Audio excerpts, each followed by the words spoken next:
You are listening to the Uninformed States of America podcast with your host, Mike Riley, here on the Young Angels Network. Follow us by going to youngangelsnetwork.org, MikeRileyNow.com, and the USAPodcast.com. Yes, indeed. That's what I'm talking about, baby. And welcome back to the USA Podcast right here on the Young Angels Network. All right. Thank you so much for listening. God bless everyone who can hear the sound of my voice, who can hear the sound of democracy. Remember to head to MikeRileyNow.com and sign up to be part of the info click so you can get some information if you're a student. This Monday, RileyNowUniversity.com will be there for all the college students out there. You can get a chance to win $500 towards your college expenses. So make sure you listen to this show on February 3rd. I'll be bringing in a special guest to talk about the student loan debt crisis and all that kind of cool stuff. All right. So let's move on to the third segment, to the open mic. Yes. If this is your first time listening, the open mic is the part of the show where I give my opinion and I kind of tell people exactly what's on my mind and how I'm feeling and all that kind of cool stuff. So I just ask that you have an open mind, that you have an open heart and an open ear as I rant. I want to talk to you tonight about social media this evening. Now, in censorship. Now, usually when I start the open mic, I usually start by kind of running down what happened in the last 2 weeks between our last show and this one. Our last show was on January 6th. Obviously, a lot of historical things happened. The Capitol got stormed. We have the first woman vice president, and Donald Trump got impeached again. But perhaps the most monumental thing, in my opinion, that took place last week was this retribution of Donald Trump after the Capitol siege. I mean, so many people ended up turning their backs on Donald Trump. It was kind of mind-blowing. Kind of sad that it took an insurrection, but mind-blowing nonetheless. I mean, many in the Republican Party have turned their back on Donald Trump, including Mitch McConnell, as I said earlier. I think Donald Trump and Mike Pence may never speak again. But there's also a lot of people that don't want to do business with Donald Trump anymore because that Trump name is that brand is so sour and filthy now. You know, Deutsche Bank doesn't want to do business with him anymore. The PGA said they won't host any more golf tournaments at his rundown ass roach infested golf courses. They're even talking about cutting out his scene in Home Alone 2. But perhaps the biggest retribution of Donald Trump that took place last week was this retribution against the biggest voice he has, which is social media. I'm talking about the silencing and censoring of Donald Trump on the most powerful platform and tool that he uses, which is social media. I mean, he got gutted from social media. His voice got taken away. Like the Little Mermaid with Ursula when she took away Ariel's voice. Ariel ain't singing Under the Sea right now and ain't gonna be no Under the Sea for Donald Trump either because his voice has been silenced. It's been taken away. And this has been bringing up a lot of questions about First Amendment rights and how much power does the government have and free enterprise and all these things.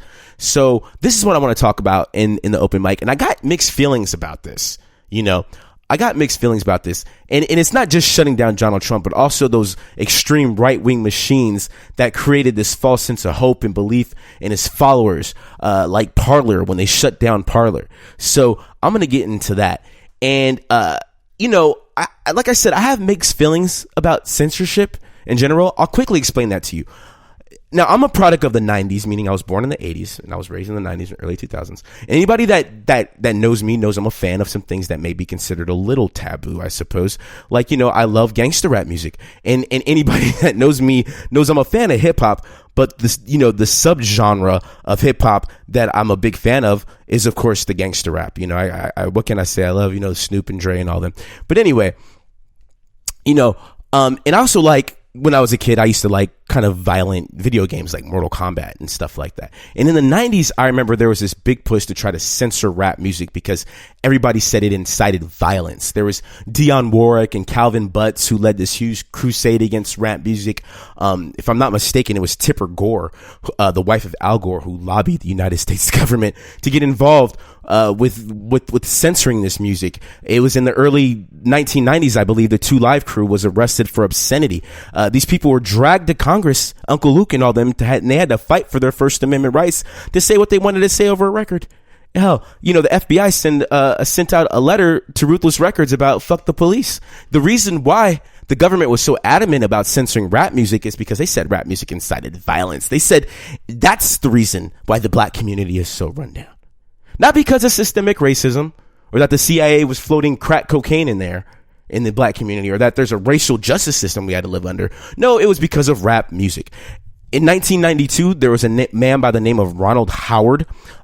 He was convicted. This was in Texas, if I remember, but he was convicted of murder and sentenced to death for killing a police officer that pulled him over for a broken taillight. Ronald Howard said he was listening to a song by Tupac, and the Tupac song really inspired him to kill that cop. Now, when the government hears stuff like this, at least back in the 90s when they did, they were like, no, we have got to shut this down. But the rappers had their argument. They said, no, this is our First Amendment right. The government can't come in here and shut us down and tell us what we can't say over our own records. Not to mention music is art, and art is a form of human expression. This was like a big thing Ice-T was about. And as a human being, I should be able to express myself however I want over my artwork.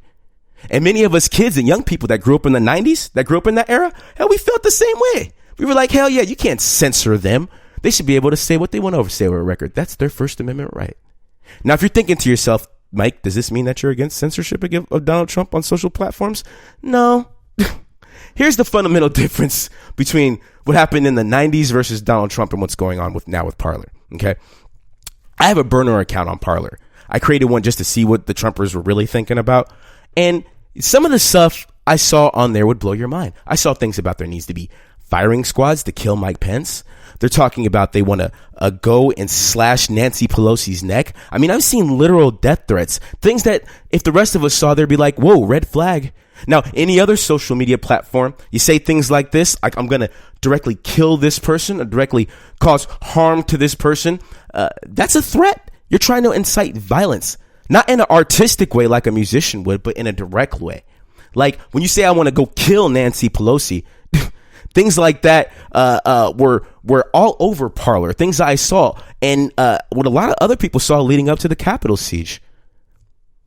Things like this were being planned out. The Capitol siege was being planned out on these platforms, and people were buying into the big lie that was all over these platforms. Now, you say these things on Facebook or Twitter or something like that, of course you're going to get flagged and banned. But on Parler, no big deal. They let anything go. And they called it free speech. Yeah, you could talk about killing people. You can make very incendiary racist comments. You can organize with a group of people on this social media platform and go cause destruction. Anything goes. That's how Parler saw it.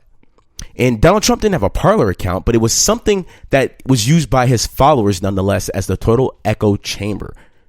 Now, Donald Trump did have a Twitter account, and Donald Trump, as we all know, used that Twitter account like a knife. He wielded it like a sword as a way to spread his lies and to build up his cult and to incite that violence. And Twitter warned him over and over again, you can't keep doing this, you can't keep doing this. Donald Trump didn't listen, so they banned him. And Donald Trump was spewing that negativity up until the very end.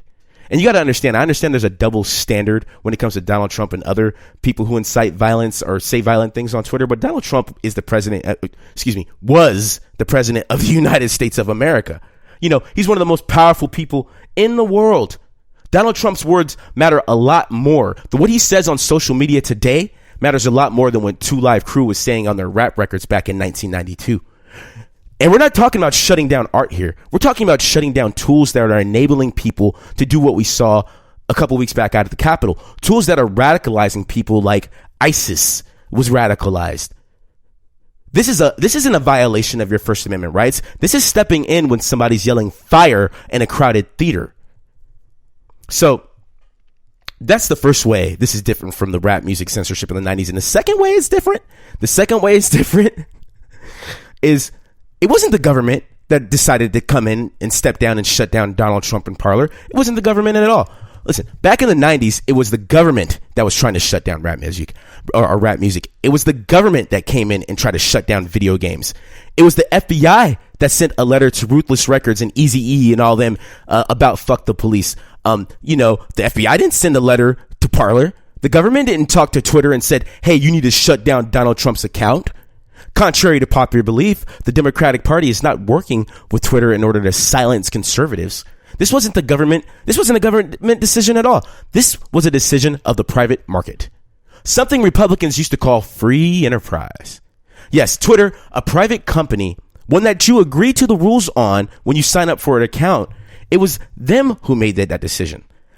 They didn't want this type of stuff being spread on their platform, so they made a free market decision and, they shut it down. And I thought this is something the Republicans are supposed to be down with. It wasn't the FBI who came and shut down Parler. It was the Apple Store. Apple Store said, if you don't change your platform and change how your free or how speech is said on your platform, you can't sell your products in our store. And Parler didn't want to change, so the free market decision was made. It wasn't only Apple, but it was the Google Store and the Android Store. Amazon shut them down, said, go find somebody else to host your thing.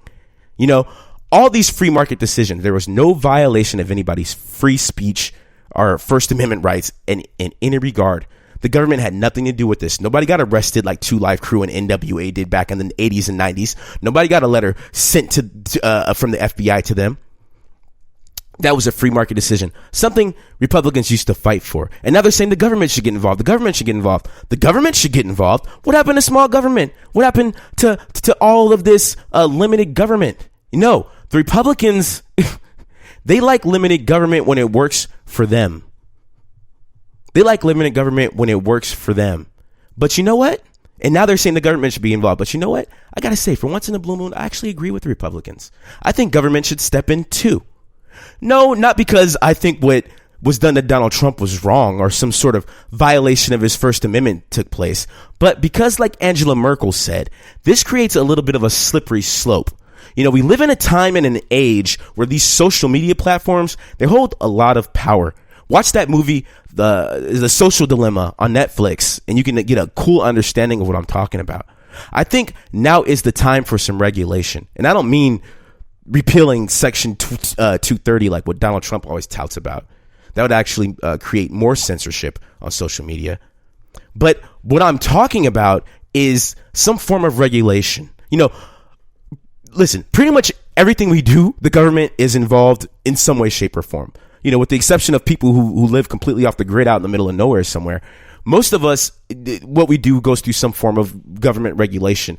This includes the water we drink, the air we breathe, the food we eat, the roads we travel on, and also what comes over our airwaves.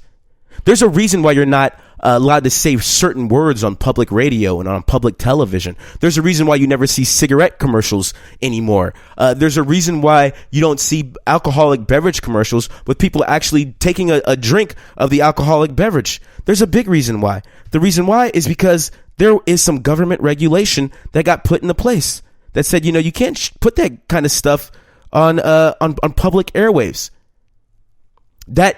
And I think it's time for the government to step in and start letting these big tech companies know what's acceptable language on their platform, what's considered threats, what's considered violent language.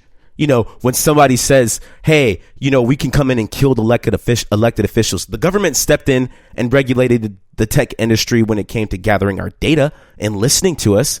So they can do the same thing when it comes to this, I think. And I understand these social media platforms are a new place for us to gather, the new public square where we can speak our mind. And that's all okay.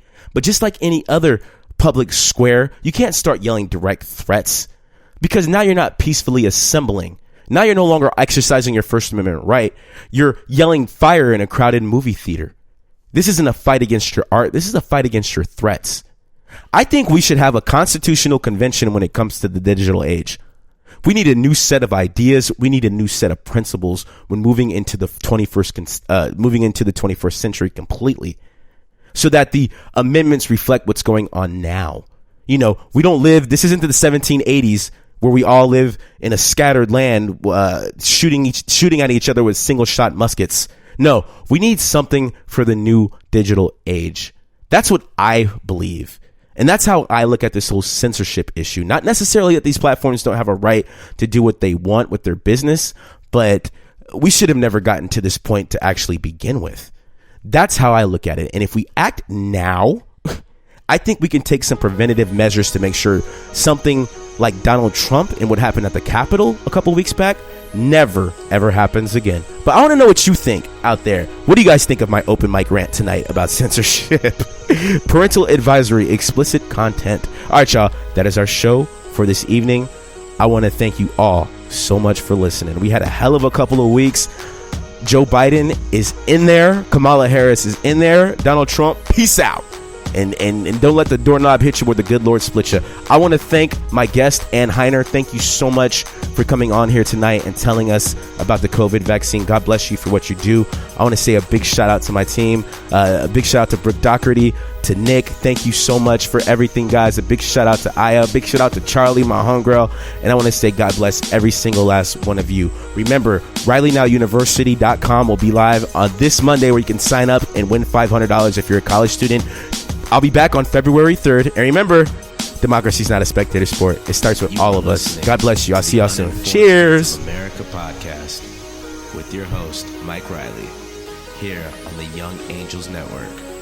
Follow us by going to youngangelsnetwork.org, MikeRileyNow.com, and the USAPodcast.com.